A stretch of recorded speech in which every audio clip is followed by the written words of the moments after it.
Opinion: the high cost of 10-minute convenience. How e-commerce is squeezing India's small entrepreneurs across India's cities and towns. E-commerce and quick commerce platforms are revolutionizing traditional retail, threatening the livelihoods of millions of small shopkeepers, entrepreneurs, street vendors, and local manufacturers. The unfortunate aspect is that both new and old players are achieving this by flouting the laws, and despite policymakers being aware of these illegal activities, they have been slow to act and level the playing field. Over the past decade, giants like Amazon and Walmart-owned Flipkart have reshaped Indian retail through immense scale, aggressive discounting, and complex seller networks. Consumers have benefited from low prices and a vast selection online, but local producers and shopkeepers have suffered. Walmart, notorious for its impact on the U.S. economy by driving down prices and destroying both manufacturing and small businesses, found a way into Indian retail through e-commerce after its initial entry was blocked. The current homelessness and opioid crisis in the U.S. can be traced back to job losses or jobless growth. Similar destruction of small businesses and entrepreneurship is unfolding rapidly in India, creating the same conditions. Industry estimates suggest that up to 70% of the items sold on Amazon and Flipkart are of Chinese origin, indicating that India's e-commerce boom has favored cheap imports over domestic manufacturing. These imports are routed through companies owned and operated by e-commerce giants in countries like Singapore to exploit FTA and tax rules. Despite the Indian government being aware, there is no action to prevent this, including enforcing rules for disclosing the origin of products on their websites. From toys to electronics, the influx of low-cost Chinese goods has made it tough for Indian MSMEs, micro, small, and medium enterprises to compete, even in categories where local industry once thrived. A detailed 2024 study by the Global Trade Research Initiative found that Chinese imports have captured over 52% of India's toy market despite high import tariffs and majority shares in products like umbrellas, leather goods, and glassware, displacing many local producers. Domestic manufacturers are not benefiting from the e-commerce surge, as consumers often prefer the cheaper, mass-produced imports available online. This challenge is compounded by the way major e-commerce marketplaces operate through preferred sellers and exclusive partnerships, creating roadblocks for smaller sellers. Investigations by India's antitrust regulators have shown that Amazon and Flipkart favor a small group of large sellers on their platforms, granting them better search placement, lower fees, and other advantages. Just 35 sellers out of Amazon India's 400,000 sellers account for 2/3 of all sales, with Amazon's joint venture sellers Cloudtail and Appareo making up 35% of sales alone. Ordinary merchants are mere database entries, as described by Competition Commission of India (CCI) investigators. This preferential treatment enables predatory pricing strategies. Popular products are sold at or below cost by the favored sellers, supported by the deep pockets of the platforms. An antitrust report in 2024 found that Amazon and Flipkart had indeed violated competition laws by using preferential listings and selling goods below cost, especially mobile phones, to capture market share, which had a catastrophic impact on the existing competition in the market. These tactics were noted across many product lines, drawing shoppers away from small shops to online platforms, where independent sellers couldn't match the prices. The Amazon effect, as fearful shopkeepers call it, means local electronics or bookstores watch customers browse, then order the same items online at heavy markdowns that small retailers can't afford to offer. A typical Indian Kirana neighborhood grocery store offers a wide variety of goods. These family-run shops, numbering in the millions, are the backbone of India's retail economy. They now struggle to compete with the deep discounts and home delivery convenience offered by e-commerce giants. India has failed to implement its FDI, foreign direct investment rules, which aim to prevent foreign e-commerce firms from stocking inventory or controlling prices directly. As a result, these platforms use the marketplace model to circumvent the rules. By 2020, the Commerce Ministry was alarmed that Chinese goods dominated online sales and that platforms might be circumventing rules through preferred seller arrangements. We have received suggestions. Our priority is to cut unnecessary imports and boost local manufacturing, an official said, as the government mandated country of origin labels on e-commerce products in 2020. The intention was to inform consumers that their online bargains were often imports, encouraging them to consider Indian-made alternatives. However, this has not been enforced, and platforms have avoided compliance, with no action taken by the Consumer Protection Authority. Commerce and Trade Minister Piyush Goyal has publicly criticized the e-commerce giants, noting that the massive growth of e-commerce is not a matter of pride but a matter of concern. He highlighted the imbalance where traditional small traders, a pillar of India's economy and the BJP's political base, are struggling against Walmart and Amazon-funded giants. Goyal called out e-commerce platforms' strategy of using large investments to finance sustained losses to wipe out competition. Now, quick commerce players are doing the same, affecting street vendors who supply vegetables and small household items. Crucially, the dark store model of quick commerce, enabling 10-minute delivery, is breaking all the rules. These small warehouses, located in residential neighborhoods to be closer to customers, violate zoning laws for warehouses and commercial establishments. They establish themselves as shops but operate as warehouses, creating traffic problems with swarms of delivery bikes in narrow lanes.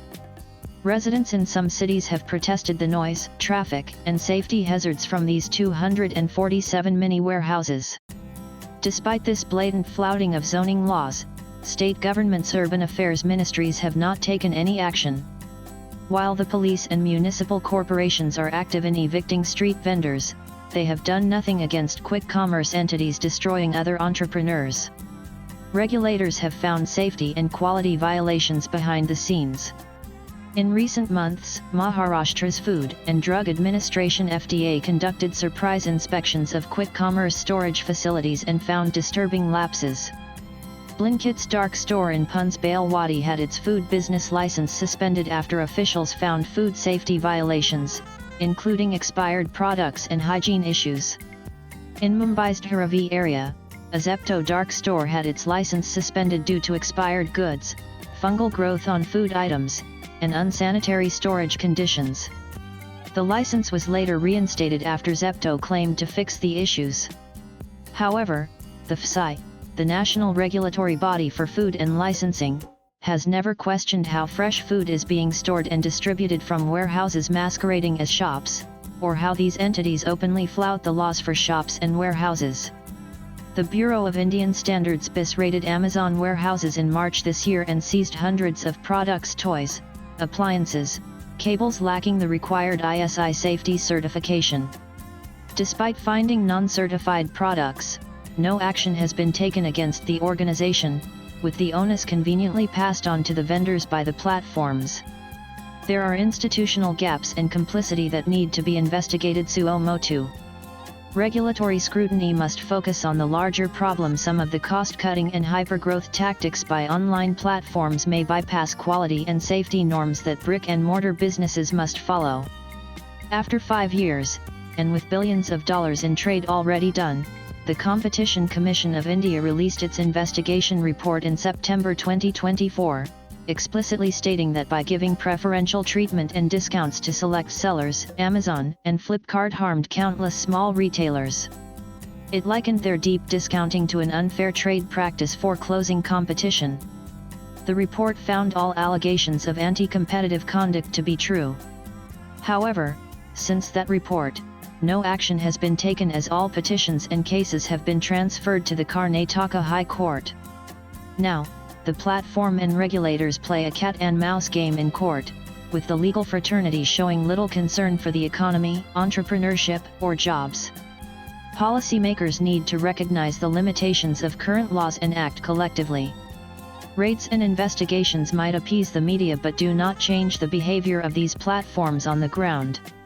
It's surprising that a system designed to prevent such issues is being exploited by smart lawyers and public affairs professionals on these platforms to undermine the Indian economy.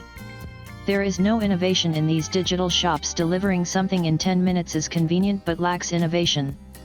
Significant capital is being invested in solving a problem that isn't worth solving. Burning capital is not innovation, it's the destruction of capital and economic ecosystems, leading to joblessness.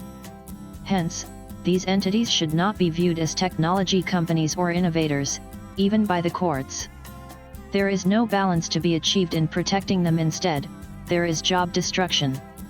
Policymakers and courts should ensure a level playing field for the smallest entrepreneurs.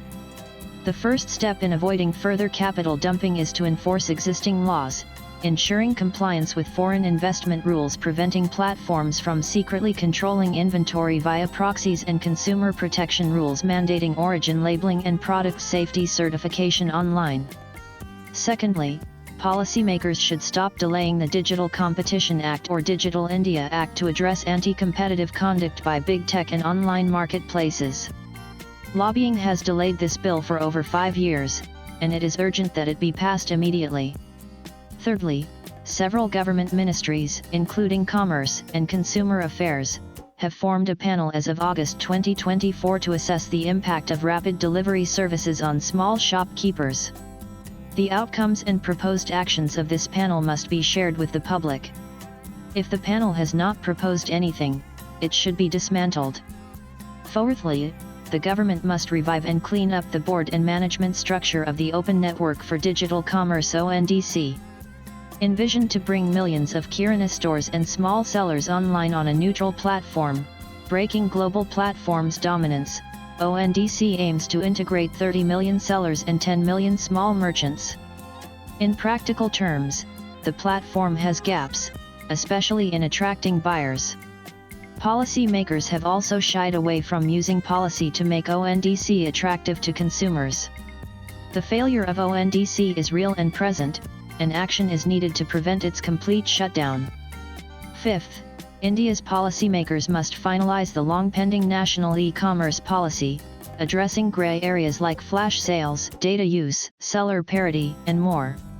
This policy should explicitly protect domestic manufacturers and traders by mandating transparency in search algorithms and strengthening local sourcing norms. Sixth, state and city administrations must regulate the physical footprint of quick commerce. Requiring dark stores to obtain commercial licenses, adhere to zoning laws, and comply with all safety and food standards, with stringent penalties for violators, is crucial. Quick commerce players should not externalize the costs of their speed race into residential neighborhoods, creating traffic snarls or compromising safety. City councils and resident welfare associations should engage in dialogues with these companies to designate suitable locations for fulfillment centers and establish guidelines, such as limiting late-night operations in residential areas. Seventh, industry self-regulation and consumer awareness are essential. Companies like Amazon, Flipkart, Blinkit, and Zepto must realize that long-term prosperity comes from coexisting with the ecosystem, not cannibalizing it. Responsible business practices are crucial. A winner-takes-all and kill-all the competition approach will not ensure long-term survival in India, as consumers will eventually reject them. Swipe left for next video. 8th, consumers wield power here. Shoppers should understand the diversity of marketplaces and choose to support local businesses. It might be worth walking to the kirana instead of ordering bread online, or buying Diwali gifts from a local artisan, despite the inconvenience compared to one-click purchases. Each such choice sends a signal. Public opinion can push platforms to change. For example, after outcry over working conditions and reckless delivery promises, some quick commerce firms dropped the 10-minute claim to reduce pressure on workers. A similar push could discourage predatory pricing if consumers make it clear they care about the origin of products and who benefits. K. Yatish Rajawat is a public policy researcher and works at the Gurugram-based think tank Center for Innovation in Public Policy (CIPP). Views expressed in the above piece are personal and solely those of the author. They do not necessarily reflect NEWS18's views. Latest blogs.